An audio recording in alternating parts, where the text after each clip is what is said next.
மாவட்டத்தில் திருமணம் செய்வதாக கூறி இளம் பெண்ணை கர்ப்பமாக்கிய வாலிபர் மேல் பாதிக்கப்பட்ட பெண் ஊர் கட்டுப்பாட்டை மீறி காவல் நிலையத்தில் புகார் கொடுத்த காரணத்தினால் பெண்ணின் குடும்பத்தினரை ஊரை விட்டு ஒதுக்கி வைத்த சம்பவம் அதிர்ச்சியை ஏற்படுத்தியுள்ளது. இதனால் ஊர் திருவிழா, சுப துக்க நிகழ்ச்சிகளில் பங்கேற்க அனுமதி மறுக்கப்பட்ட நிலையில் மனமுடைந்த பெண்ணின் குடும்பத்தினர் மாவட்ட ஆட்சியர் மற்றும் மாவட்ட காவல் கண்காணிப்பாளர் அலுவலகத்தில் புகார் மனு அளித்தனர். பஞ்சாயத்துல நிப்பாட்டி நீங்க எப்படி ஊரை மீறி போய் காவல் நிலையத்துல புகார் கொடுக்கலாம்?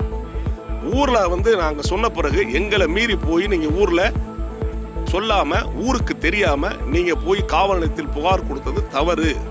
ஊரை நீங்க மீறிட்டீங்க, அதனால இனி உங்களை ஊர்ல நாங்க சேர்க்க மாட்டோம், ஊர்ல இருந்து ஒதுக்கி வைக்கிறோம் அப்படின்னு சொல்லி என் கட்சிக்காரர்களுடைய குடும்பத்துல கிட்டத்தட்ட ஒரு 10 உறுப்பினர்கள் இருக்காங்க. இந்த 10 உறுப்பினர்களையுமே கடந்த 2019 இருந்து ஒதுக்கி வச்சிருக்காங்க.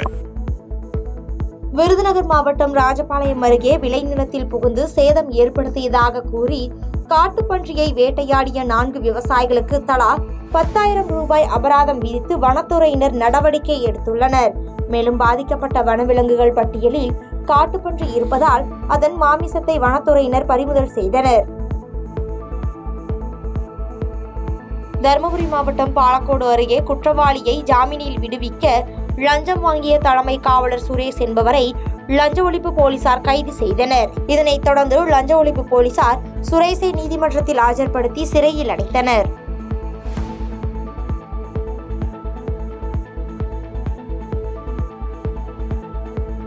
சேலம் மாவட்டத்தில் அரசு வழங்கிய மானிய தொகையை வாங்கி தர மறுத்து தங்களை அலைக்கழிப்பு செய்வதாக மரகத பெண்கள் மகளிர் சுய உதவிக்குழுவினர் மாவட்ட ஆட்சியர் அலுவலகத்தில் புகார் மனு அளித்தனர். இதனைத் தொடர்ந்து செய்தியாளர்களிடம் பேசிய மகளிர் சுய உதவி குழு தலைவி கமலா, அரசு மானிய தொகை இல்லாமல் தங்களால் விவசாயம் செய்ய முடியவில்லை எனவும் இதற்கு நிர்வாகம் உடனடி நடவடிக்கை எடுக்க வேண்டும் எனவும் கோரிக்கை வைத்துள்ளனர்.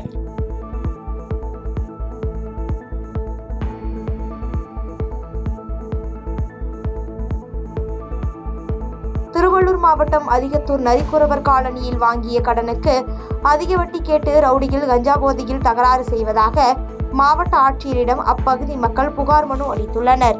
மேலும் இது குறித்து கடம்பத்தூர் காவல் நிலையத்திலும் திருவள்ளூர் மாவட்ட எஸ்பியிடமும் புகார் அளித்தும் காவல்துறை சார்பில் எந்த நடவடிக்கையும் எடுக்காததால் தங்களுக்கு உரிய பாதுகாப்பு வழங்கி உயிரை காப்பாற்ற வேண்டும் என மாவட்ட ஆட்சியரிடம் பெண்கள் கோரிக்கை வைத்துள்ளனர். அவங்க என்ன சொல்றாங்க தெரியுமா, நீ இப்ப முடிஞ்சு போயிருவ, அடுத்த டைம் என்ன பாத்துருவாங்க, ஆனா மிரட்டுறாங்க. அப்படியே என் பொண்ணு அந்த வாய்ஸ் ரெக்கார்டிங் கூட புடிச்சிட்டாங்க. கம்ப்ளைண்ட் கேஸ் வாபஸ் வாங்கிக்கோ, இல்லனா நான் உங்களுக்கு என்ன பண்ணுவேன்னா பண்ணிப்பேன்னு சொல்லிட்டு ஒவ்வொருத்தரும் எங்களுக்கு மிரட்டுறாங்க சார். திருவள்ளூர் மாவட்டம் திருமுல்லை வாயல் அருகே காணாமல் போன 30 சவரன் நகையை மீட்டு தர கோரி பச்சையப்பன் என்பவர் மாவட்ட ஆட்சியரிடம் கண்ணீர் மல்க மனு அளித்துள்ள சம்பவம் காண்போரை கலங்க செய்துள்ளது. மேலும் 3 ஆண்டுகளுக்கு முன்பு காணாமல் போன நகை குறித்து போலீசார் எந்த ஒரு நடவடிக்கையும் எடுக்கவில்லை எனவும் அவர் தெரிவித்துள்ளார். மனசு உடைஞ்சு இருக்கையோ, எனக்கு யாருமே காப்பாத்துறதுக்கு ஆள் இல்ல. ஃபேக்டரி போலீஸ் எல்லாம் வேஸ்ட், நல்ல கட்டமா கர்மாத்திரம். இந்த ஆட்சியை எனக்கு ரொம்ப பிடிக்கல. மனசு உடைஞ்சு போயிருக்கேன். இந்த ஆட்சியா இருக்க கூடாது இனிமேட்ல இருந்து. ஆனா மனசு உடைஞ்சு போயிருக்கேன். நான் மனசு உடைஞ்சு ரொம்ப நொந்து போயிருக்கேன். ஆனா எனக்கு காப்பாத்துறதுக்கு ஆள் இல்ல. ஐயா, நீங்க எல்லாம் சேர்ந்து எனக்கு உதவி பண்ணுங்க. கடலூர் மாவட்டம் சிதம்பரம் பகுதியில் உள்ள நகர காவல் நிலையத்தில் தொல் திருமாவளவன் குறித்து அவதூறு பரப்பி வரும் ஏர்போர்ட் மூர்த்தியை கைது செய்ய கோரி விசிக சார்பில் புகார் மனு அளிக்கப்பட்டது. இது குறித்து செய்தியாளர்களிடம் பேசிய விசிக மாவட்ட செயலாளர் அரங்க தமிழொலி, ஏர்போர்ட் மூர்த்தி திருமாவளவன் மீது அவதூறு பரப்பி ஆபாசமாக பேசுவது என்பது கண்டிக்கத்தக்கது என தெரிவித்துள்ளார். அவன் இப்பொழுது இறுதியாக பேசியது, சிதம்பரத்துக்கே உன்னுடைய தொகுதியிலே உன்னை உதைப்பேன், அங்கே பேசுவேன், உன்னால் என்ன மயிர புடுங்க முடியும் என்ற அளவிலே ரொம்ப கடுமையாக பேசியிருக்கிறார். அவனால் முடிந்தால் அவன் சிதம்பரம் வரட்டும், இங்கே கூட்டம் நடத்தி பார்க்கட்டும். எனவே சட்டத்தை மீறக்கூடாது என்கிற அடிப்படையிலே சிதம்பரத்தின் மாவட்ட செயலாளர் என்கிற அந்த வகையிலே நான் இப்பொழுது மாவட்ட கண்காணிப்பு இடத்துல பேசி, மாவட்ட துணை கண்காணிப்பு இடத்திலையும் பேசி, சிதம்பரம் நகர காவல் ஆய்வாளர் இடத்திலே வழக்கு கொடுத்திருக்கிறோம். திருப்பத்தூர் மாவட்டம் ஜோலார்பேட்டை அருகே சொத்து பிரச்சனையில் திம்பராயன் என்பவரை கொலை செய்த வழக்கில் ஜாமீனில் வெளியே வந்த குற்றவாளியை திம்பராயனின் மகன் கொலை செய்துள்ள சம்பவம் பரபரப்பை ஏற்படுத்தியுள்ளது. மேலும் தகவலின் பேரில் சம்பவ இடத்திற்கு வந்த ஜோலார்பேட்டை போலீசார் மற்றும் மாவட்ட காவல் கண்காணிப்பாளர் ஸ்ரேயா குப்தா இது குறித்து விசாரணை மேற்கொண்டு வருகின்றனர். கோவை மாவட்டம் செல்வபுரம் பகுதியில் நொய்யல் ஆறு தூர்வாரப்படாத நிலையில் ஆற்றில் ஏற்பட்ட வெள்ளத்தின் காரணமாக வீடுகளில் புகுந்த மழைநீரால் அப்பகுதி மக்கள் அச்சமடைந்துள்ளனர். இதனைத் தொடர்ந்து மழைக்காலம் தொடங்குவதற்கு முன்னரே ஆற்று பகுதிகள் தூர்வாரப்பட்டால் இதுபோன்ற வெள்ள பாதிப்புகள் ஏற்படாது என அப்பகுதி மக்கள் தெரிவித்துள்ளனர். தேனி மாவட்டம் பெரியகுளம் பகுதியில் உள்ள கும்பக்கரை அருவியில் தென்மேற்கு பருவமழை காரணமாக நீர்வரத்து அதிகரித்துள்ளதால் சுற்றுலா பயணிகளின் எண்ணிக்கை கூடியுள்ளது. இதனைத் தொடர்ந்து அருவியில் திடீரென வெள்ளப்பெருக்கு ஏற்பட்டால் சுற்றுலா பயணிகளை வெளியேற்றுவதற்காக அருவிக்கு வரும் நீர்வரத்தை வனத்துறையினர் தொடர்ந்து கண்காணித்து வருகின்றனர். கேரளாவில் உள்ள தமிழக கேரளா எல்லையை இணைக்கும் குமுளி நகரில் கனமழை காரணமாக வெள்ளம் சூழ்ந்ததால் பொதுமக்கள் மற்றும் வாகன ஓட்டிகள் சிரமத்திற்கு ஆளாகினர். இதனைத் தொடர்ந்து அடுத்த அரை மணி நேரத்தில் மழை ஓய்ந்து வெள்ளம் வடிந்து இயல்பு நிலைக்கு திரும்பியது. கனமழையால் கேரளா மாநிலம் இடுக்கியில் கட்டப்பனை நகரில் 3 மாடி வணிக வளாக கட்டிடத்தின் சுற்றுப்புற சுவர் இடிந்து விழும் வீடியோ காட்சிகள் வெளியாகி அதிர்ச்சியை ஏற்படுத்தியுள்ளது. நல்வாய்ப்பாக உயிர் சேதம் தவிர்க்கப்பட்ட நிலையில் கட்டிடத்தில் இருந்தவர்கள் பாதுகாப்பாக வெளியேற்றப்பட்டனர். வேலூர் மாவட்டம் குடியாத்தம் அருகே பொதுமக்களின் நீண்ட நாள் கோரிக்கையாக 2 கோடி ரூபாய் மதிப்பில் சிறிய அளவிலான கைத்தறி பூங்கா அமைக்கப்பட்ட நிலையில் இதனை நீர்வளத்துறை மற்றும் சட்டத்துறை அமைச்சர் துரைமுருகன் மற்றும் கைத்தறி மற்றும் துணிநூல் துறை அமைச்சர் ஆர்காந்தி ஆகியோர் ரிப்பன் வெட்டி திறந்து வைத்தனர். மேலும் 113 நெசவாளர்களுக்கு 2,76,42,165 ரூபாய் மதிப்பிலான நலத்திட்ட உதவிகளை வழங்கி சிறப்புரையாற்றினர். வேலூர் மாவட்டம் பள்ளிக்கொண்டா அடுத்த கந்தநேரி அருகே தமிழக வெற்றி கழகத்தின் பூத் கமிட்டி கூட்டம் நடைபெற உள்ள இடத்தை தாவேகா கட்சியின் பொதுச் செயலாளர் புஸ்ஸி ஆனந்த் பார்வையிட்டார். இந்த ஆய்வில் கட்சி நிர்வாகிகள் மற்றும் தொண்டர்கள் உடன் இருந்தனர்.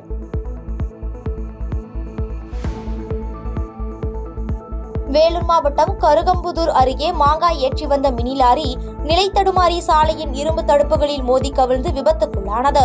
இவ்விபத்தில் கீழே விழுந்த மாங்கனிகளை அவ்வழியாக சென்ற வாகன ஓட்டிகள் மற்றும் அப்பகுதி மக்கள் அள்ளிச் சென்ற நிலையில் இவ்விபத்து குறித்து விரிஞ்சிபுரம் போலீசார் வழக்கு பதிவு செய்து விசாரணை மேற்கொண்டு வருகின்றனர்.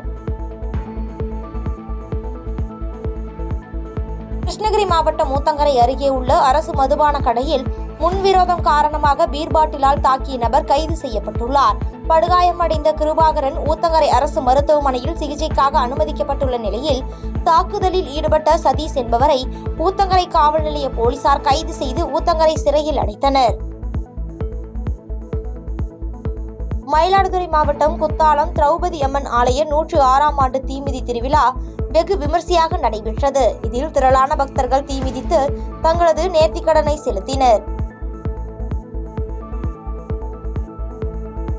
மயிலாடுதுறை அடுத்த திருவாலாங்காடு மாதா கோவில் தெருவில் அமைந்துள்ள உலக மீட்பர் ஆலய 12ஆம் ஆண்டு திருவிழாவில் சிறப்பு திருப்பலி மற்றும் திருத்தேர் பவனி சிறப்பாக நடைபெற்றது. இந்த திருப்பலி மற்றும் தேர்பவனி நிகழ்வுகளில் பங்கு மக்கள் உள்ளிட்ட ஏராளமானோர் கலந்து கொண்டு வழிபாடு நடத்தினர். சென்னை லக்னோ இண்டிகோ ஏர்லைன்ஸ் பயணிகள் விமானம் நடுவானில் பறந்து கொண்டிருந்த போது விமானத்தில் பயணித்த பயணி ஒருவருக்கு உடல்நல பாதிப்பு ஏற்பட்டதால் விமானம் அவசரமாக தரையிறக்கப்பட்டது. இதனால் விமானம் தாமதமாக மீண்டும் சென்னையில் இருந்து லக்னோ புறப்பட்டு சென்ற நிலையில் விமானத்தில் பயணம் செய்த பயணிகள் அவதிக்குள்ளாகினர். சேலம் மாவட்டம் ஓமலூர் அருகே தீவட்டிப்பட்டி மேம்பாலத்தின் அருகில் முறையான கால்வாய் இல்லாததால் கழிவுநீர் சாலையில் தேங்கி நின்றுள்ளது. இதனால் வாகன ஓட்டிகளும் அப்பகுதி மக்களும் அவதிக்குள்ளாகி வரும் நிலையில் நோய் தொற்று ஏற்படும் அபாயம் உள்ளதால் விரைந்து கழிவுநீர் கால்வாய் அமைத்து தர வேண்டும் என அப்பகுதி மக்கள் கோரிக்கை வைத்துள்ளனர். திருப்பூர் மாவட்டம் காங்கேயத்தில் செயல்பட்டு வரும் ராய்பகதூர் நல்லத்தம்பி சர்க்கரை மன்றாடியார் நினைவு அரசு மேல்நிலைப் பள்ளியில் 1994 மற்றும் 95ஆம் ஆண்டு படித்த மாணவ மாணவிகள் சந்திப்பு நிகழ்ச்சி நடைபெற்றது. இதில் ஏராளமான முன்னாள் மாணவ மாணவிகள் கலந்து கொண்டு தங்களது நினைவுகளை பகிர்ந்து கொண்டும் புகைப்படம் எடுத்துக்கொண்டும் தங்களது மகிழ்ச்சியை வெளிப்படுத்தினர். செய்திகளை உடனுக்குடன் தெரிந்து கொள்ள கீழ்க்கண்ட கேபிள் மற்றும் டிடிஎச் நெட்வொர்க்குகளில் எம் நாடு செய்தி தொலைக்காட்சியை காணுங்கள். பாதகம் செய்பவரை கண்டால் நாம் பயம் கொள்ளலாகாது பாப்பா. மோதி மிதித்து விடு பாப்பா, அவர் முகத்தில் உமிழ்ந்து விடு பாப்பா. அண்மை செய்திகளை உடனுக்குடன் தெரிந்து கொள்ள இணைந்திருங்கள் எம் நாடு தொலைக்காட்சியுடன்.